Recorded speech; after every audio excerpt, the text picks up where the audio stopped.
What's going on, everyone? Juicebags here, and welcome back to some Dungeon Defenders 2 for another sneak peek at what's to come in the Frostbound update. Now, today we're going to be taking a look at the new game mode, and this, in my opinion, is really the meat of the update. This is going to bring a whole new loot hunt in, so we're going to be able to collect those new armor sets. But additionally, it is just going to give us a lot more playtime in the game with the Elemental Rumble. Now, the Elemental Rumble, of course, is on a weekly rotation. It's going to show you up top here exactly when the week resets. That way you know you will have adequate time to collect up your armor set.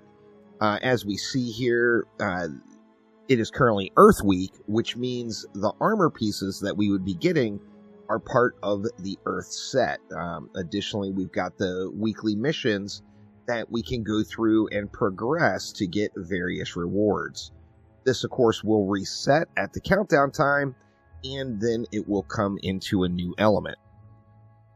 Now, Elemental Rumble is separated into 3 different difficulties. We got Easy, Normal, and Hard. Easy mode is going to be right about Chaos 7 difficulty. Normal is going to be slightly harder than Chaos 10, and then Hard is going to be hard. It's going to be, as it says here, not for everybody. This is going to be for the people that enjoy like pushing the high survival waves or the higher onslaught floors. This difficulty will be there for you. Now, each week, of course, there is going to be a set group of maps. If we see on this particular week, we've got Unholy Catacombs.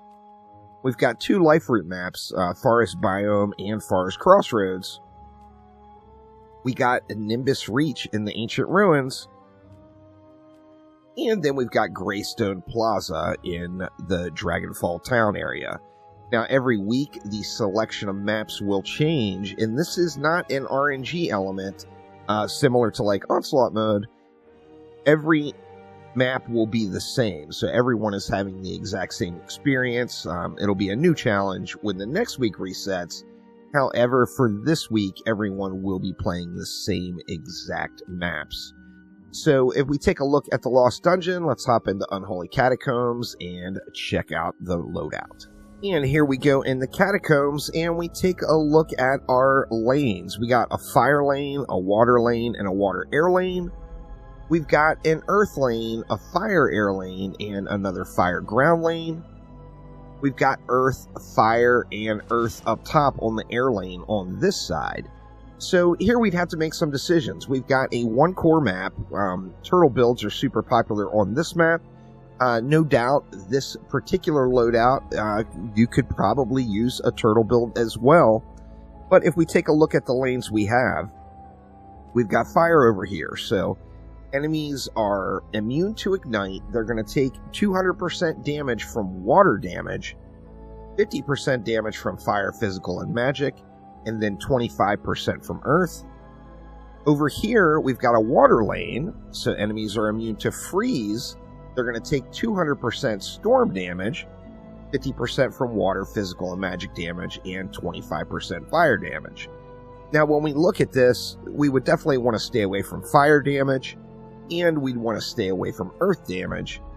And you could maximize both elements by building a lane that has water damage in it and storm damage in it. And that, of course, leads to taking advantage of those 2 elements. If we went with a water and a storm lane, then the fire enemies, of course, are going to be taking 200% damage from the water. The water enemies are going to be taking 200% damage from the storm. And of course, when we combine water and storm, we are also going to be getting the electrocute combo, which is going to give us some crowd control for that lane. So something like going and using each lane's actual weak point in a way that we can combine for a secondary beneficial manner might be the way to get this one done. Additionally, you look at it, you want to stay away from fire damage, and you'd want to stay away from earth damage. So you could use something, say, physical damage in this lane, and just take the 50% hit, yet load the lane up with lots of physical damage, where you're still going to have some effective results versus the enemies. Additionally, if we take a look over here at this lane, we've got the Earth lane. So enemies are going to be immune to Petrify, and they're going to be immune to Ignite from the two different element types. Here, they're going to take 200% damage from Fire and 200% damage from Water. Now, of course, when we mix Fire and Water, we don't get any sort of a benefit at all. So this particular lane, although you could maximize the damage elements and go with Fire-type defenses and go with Water-type defenses, and that would allow you to take advantage of that 200% damage. Now, with that in mind, again, you could combine all this and go with something, say, like physical damage. You'd want to avoid earth damage and storm damage, as it is the 25%. You could go with something that is the 50% damage and kind of just brute force through this one. And then when we look right over onto this lane, we've got another one, Earth and Fire. So this one is the same as that lane. Whatever you chose to use on this lane, you could realistically use over here. Now, when we look through the entire thing, we've got, if we look at just the 25%ers, we got storm damage and earth damage. Then we've got fire damage and earth damage. So if you did a turtle build, you would probably want to stay away from earth damage, fire damage, and storm damage. So you could build something here that is, say, magic damage or even physical damage, and do a turtle build to really tank it out. Now remember, this is the higher difficulty, so like setting up a regular wall build here and being able to just kind of tank through everything and burn the mobs down is probably not super realistic. Additionally, if you're playing it on hard, you no doubt are going to want to have a super geared DPS hero in deck. There's no doubt that like the Barbarian and the Mercenary will shine. They work so well in the other high-end content, Dungeon Defenders 2. There's no reason to think they wouldn't do so on this game mode as well. So when you take a look at this one, what would you like to do? What do you think would be the strategy that you would use? You've got the benefit of having, 800 DU basically switch or swapped between or shared between 3 main spawn areas. However, we do have the mixture of elements in these spawns. Additionally, when you're looking at crowd control, we know we could use Electrocute over here. We would want to stay away from the storm damage for the 25%. However, we could use Electrocute as crowd control over here.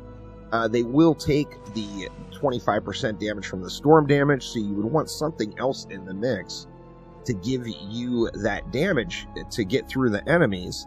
However, Electrocute might be the crowd control you would want to use everywhere on this map.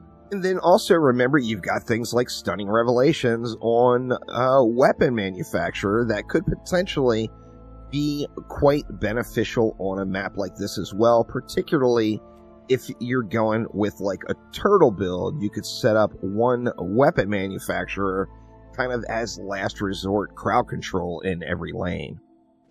One thing that is for certain, you will definitely want to be playing with the elements. There will be maps, without a doubt, that you're able to brute force through with just turtle builds and using one element on the whole map. This particular map is probably one of them. However, you are going to want to think about using those various elements in the game mode and make sure that you are countering the enemies to get the best results. So as soon as we have a confirmed update time, we will get it out there. I'll post it up on the channel as soon as it is made public. We're not sure exactly when the update is going to hit quite yet. However, just another peek at what's to come in the Frostbound update for Dungeon Defenders 2. So thanks a ton for watching. This particular game mode I am looking forward to really more than anything else in the game. or in the update. The new hero, of course, is coming. We've got the new incursion map coming as well, which will be quite fun. However, this particular game mode should give lots and lots of gameplay and a new bit of armor sets to farm up and a little bit of loot to shoot for in Dungeon Defenders 2. But that will do it for now. Thanks an absolute ton for watching. Have a wonderful rest of your day, and I will see ya next time around. Take it easy.